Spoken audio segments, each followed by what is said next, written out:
কোন সন্তান যদি বাবা মার আগে মৃত্যুবরণ করে, বাবা তো সন্তানের লাশের পেছনে পেছনে যেতে পারে, বাবা সন্তানের কবরেও নামতে পারে। বলে কেন, বাবার কলিজায় কি মায়া দয়া নাই? আচ্ছা, বাবাও চিৎকার করে করে কান্না করবে, কিন্তু বাবাকে আল্লাহ ওই শক্তি সামর্থ্য মনোবল দিয়েছেন, বাবা সন্তানকে দাফন করে শোয়া কান্না করতে করতে উপরে উঠতে পারবেন, ওই শক্তি আল্লাহ বাবা দিয়েছেন। কিন্তু কোন মায়ের জন্য সন্তানের লাশের পেছনে যাওয়া চলবে না, কোন মায়ের জন্য সন্তানের কবরে নামা চলবে না। কেন, দুনিয়ায় এমন কোন মা নাই যে সন্তানকে দাফন করার জন্য কবরে নেমে সন্তানকে শোয়া দিয়া ওই মা বা সুস্থ অবস্থায় উপরে উঠবেন, এমন কোন মা নাই। সন্তানদের শোয়া নিজ লাশ হইয়া শুয়া পড়বে।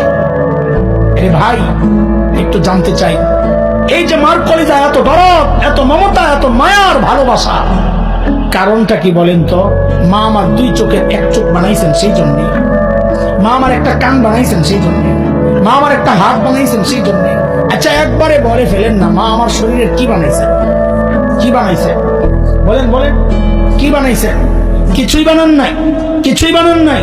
তারপরেও মার কলিজা এত দরদ, মা আমার কিচ্ছু বানান নাই, অল্প কয়দিন ভাড়াটিয়ার মতো আমার পেটে জায়গা দিয়েছে, হওয়ার পর লালন পালন করেছেন, কিচ্ছু বানান নাই, তাতেই মার কলিজা এত দরদ আর মায়ার মমতার ভালোবাসা, কিচ্ছু বানান নাই। তারপরেও যে আল্লাহ আমার চোখ বানাইছেন, আল্লাহ যে আল্লাহ আমার হাত পা বানাইছেন, যে আল্লাহ আমার এত এত নিয়ামত দিয়ে বাঁচায় রাখছেন, আল্লাহ কত না।